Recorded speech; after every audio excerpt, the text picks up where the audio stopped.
आप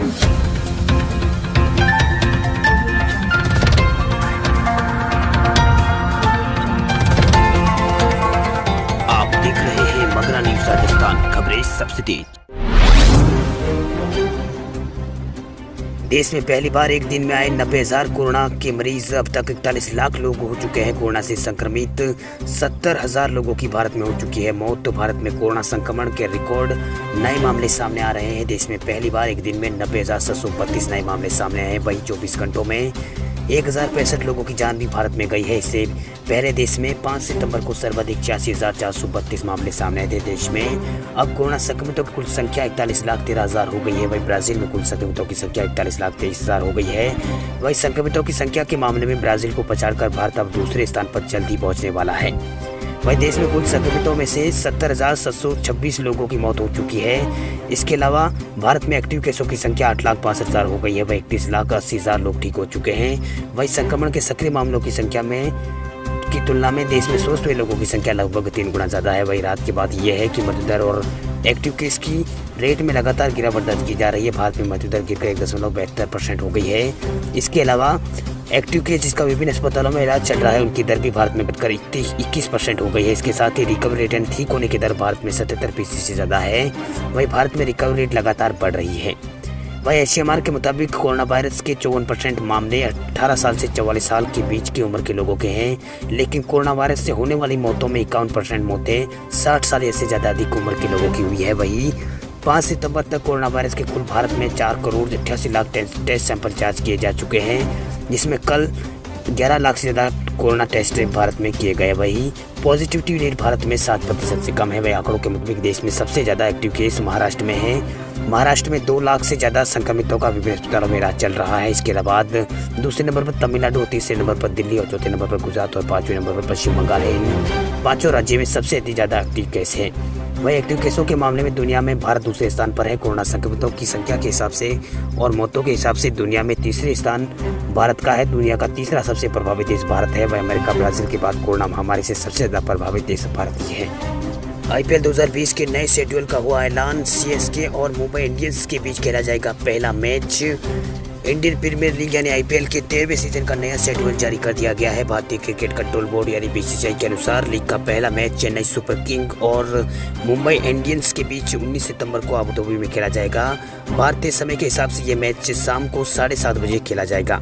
नए शेड्यूल के मुताबिक IPL 2020 में कुल 10 डबल हेडर्स खेले जाने हैं। जिस दिन दो मैच होंगे उसमें दिन का पहला मैच भारतीय समय अनुसार 3:30 बजे से शुरू होगा। वहीं लीग स्टेज पर सबसे ज़्यादा 24 मैच दुबई में खेले जाएंगे। इसके अलावा अबू धाबी में 20 और शारजाह में यहाँ पर कुल 12 मैच खेले जाएंगे। हालांकि प्लेऑफ और फाइनल मैच के लिए मैदानों का चयन यहाँ पर नहीं किया गया है। BCCI ने IPL 2020 के लिए 7 कमेंटेंट्स का नाम फाइनल कर दिया है, जिसमें सुनील गावस्कर, लक्ष्मण शिवराम कृष्णन और मुरली कार्तिक, दीपेंद्र दासगुप्ता और अंजुम चोपड़ा, रोहन गावस्कर और हर्षा भोगले का नाम शामिल है। ये सभी दिग्गज 10 सितंबर को UAE के लिए रवाना होंगे। इन्हें 2 पैनल में बांटा गया है। पहला पैनल दुबई और शारजाह बेस्ट का होगा तो दूसरा पैनल अबू धाबी के लिए होगा। राजस्थान में भी अब स्थानीय युवाओं को मिलेगी सरकारी नौकरी में तरजीह। मुख्यमंत्री अशोक गहलोत ने तैयार किया है प्लान। राजस्थान में जहां अब सरकार की ओर से लाखों नौकरियों का पिटारा खोला जा रहा है, उसके साथ ही प्रदेश में राज्य सरकार एक और कामयाब में जुटी है, जिससे आगामी दिनों में राजस्थान सरकार की सरकारी नौकरियों में प्रदेश के युवाओं की प्राथमिकता मिल सके।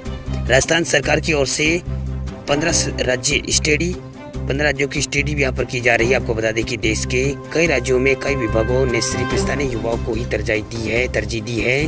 वही इसलिए आज से अब गहलोत सरकार भी स्टडी के माध्यम से इसी दिशा में कदम बढ़ा रही है। मेरी जानकारी के अनुसार 2 दिन पहले मुख्यमंत्री अशोक गहलोत की ओर से संबंध में निर्देश जारी किए गए थे। इसके बाद मुख्यमंत्री कार्यालय और कार्मिक विभाग और ऑफिसर मध्य प्रदेश, उड़ीसा और हिमाचल प्रदेश, हरियाणा, पंजाब, पश्चिम बंगाल, असम, झारखंड और कर्नाटक, महाराष्ट्र सहित 15 से अधिक राज्यों के प्रावधानों की स्टडी करने में जुट गई है। जल्द ही स्टडी को अंतिम रूप देकर फाइनल फैसला किया जाएगा।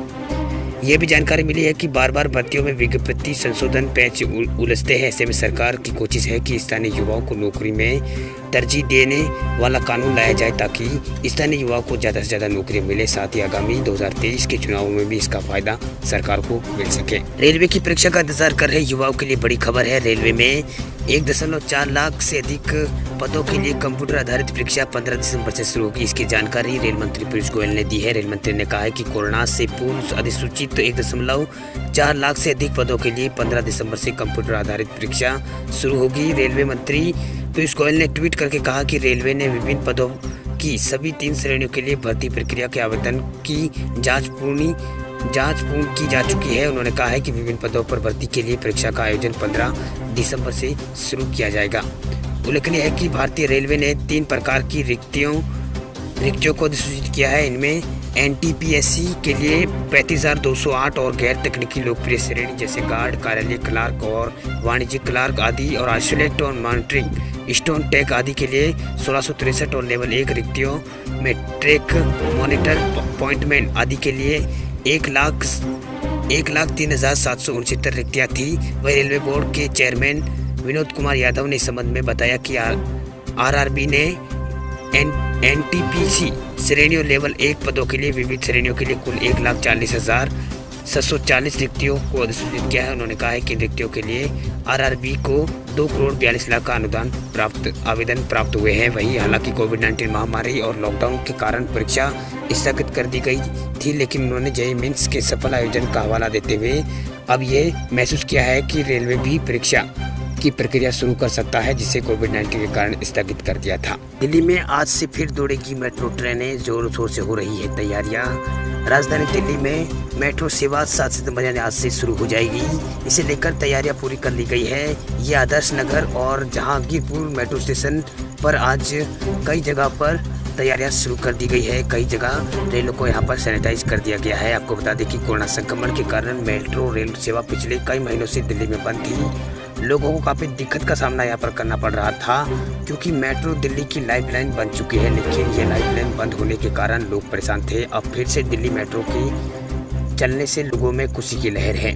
वहीं दिल्ली मेट्रो में भी अपने मेट्रो स्टेशन की साफ सफाई और दूसरे सभी तैयारियां पूरी कर ली है, जिसे लेकर यहाँ पर संवाददाताओं को उन्होंने बताया कि आदर्श नगर जहांगीरपुर एरिया से लोगों को गुड़गांव तक जाना होता है। उन्हें मेट्रो बंद होने के कारण कई बसें बदलने कर यहाँ पर जाना पड़ रहा था, या फिर किसी को किसी व्हीकल का इंतजाम करना पड़ रहा था। लेकिन मेट्रो के चलने के बाद यह बदली और जहांगीरपुरी से लोग सीधे गुड़गांव से जुड़ सकेंगे। इसके लिए इनका जो इंतज़ार है वो ख़त्म हो जाएगा।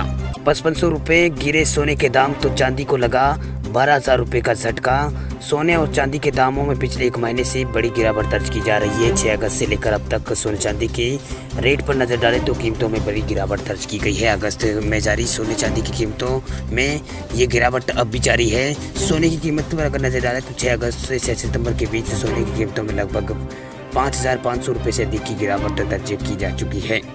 वहीं सोने की कीमतों में पिछले 1 महीने से करीब 5,500 रुपये तक की गिरावट आ चुकी है। 7 अगस्त को 24 कैरेट वाले शुद्धता वाले सोने की कीमत 7 अगस्त 2020 के दिन 56,254 रुपये प्रति 10 ग्राम पहुँच गई थी। वहीं चांदी की कीमत भी यहाँ पर 7 अगस्त को 76,008 रुपये प्रति किलोग्राम पहुँच गई थी। वहीं 1 महीने बाद यानी 6 सितंबर को यहाँ पर सोने चांदी की कीमत पर नज़र डालें तो यहाँ पर सोना 50,790 रुपये प्रति 10 ग्राम पर पहुँच गया। वहीं 1 महीने के भीतर सोने की कीमतों में 5,564 रुपये प्रति 10 किलोग्राम की यहाँ पर 10 ग्राम की गिरावट आई है।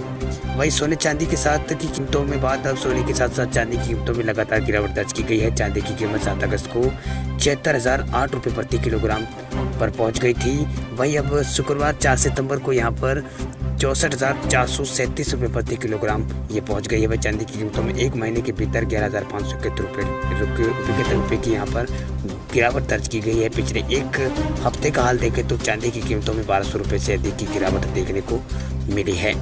वही सोना हमेशा से सुरक्षित निवेश रहा है। कोरोना काल में सोने को निवेशकों ने सुरक्षित निवेश का विकल्प के तौर पर चुना है। वही भारी मांग के कारण इसके दामों में लगातार इजाफा देखने को मिला है। वही कोरोना वैक्सीन को लेकर घोषणा के बाद निवेशकों का आकर्षण शेयर बाजार की ओर बढ़ा है। वही निवेशकों ने सोने से पैसा निकालकर दोबारा शेयर बाजार में डालना शुरू किया है। वही शेयर बाजार में रिकवरी लौटते ही सोने की मांग में कमी आई है, जिसके कारण सोने की कीमतों में गिरावट आई है। वही निवेशक मुनाफा वसूली के लिए वसूली करने लगे हैं, जिसके कारण यहाँ पर सोने की कीमतों में यहाँ पर गिरावट दर्ज की गई है। मौसम विभाग की चेतावनी, देश के इन हिस्सों में 10 सितंबर तक होगी भारी बारिश।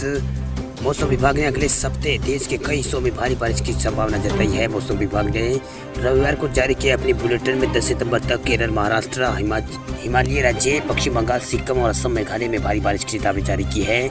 इधर मौसम विभाग ने बेंगलुरु ने भी तटीय कर्नाटक में 6 से 10 सितंबर तक भारी बारिश की संभावना जताई है। वहीं मौसम विभाग ने कहा है कि पश्चिमी राजस्थान से मानसून की वापसी के लिए सितंबर के दूसरे सप्ताह की परिस्थितियां अनुकूल दिखाई देती है। वहीं देश भर में मानसून की गतिविधियां अगले 2 सप्ताह में कमजोर पड़ने की संभावना है। 10 सितंबर के सप्ताह के पूर्वानुमान को लेकर मौसम विभाग ने कहा है कि उत्तराखंड के दूर दराज क्षेत्रों में गरज चमक के साथ भारी बारिश का अनुमान है। विभाग ने साथ ही अगले 5 दिनों के दौरान प्रदीपीय भारत में व्यापक रूप से बारिश की संभावना यहाँ पर जताई है। वही विभाग का कहना है कि रविवार कई जगह पर बारिश हुई है।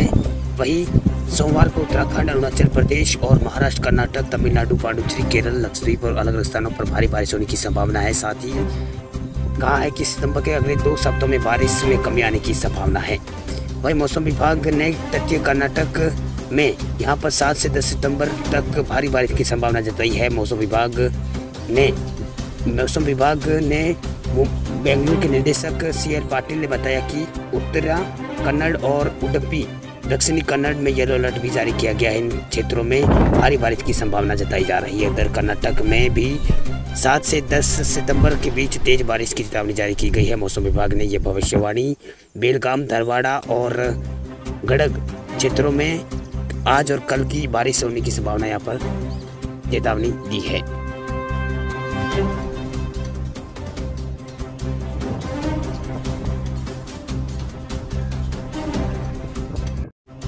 खबरों की दुनिया में आइए हमारे साथ कहीं भी और कभी भी जुड़िए।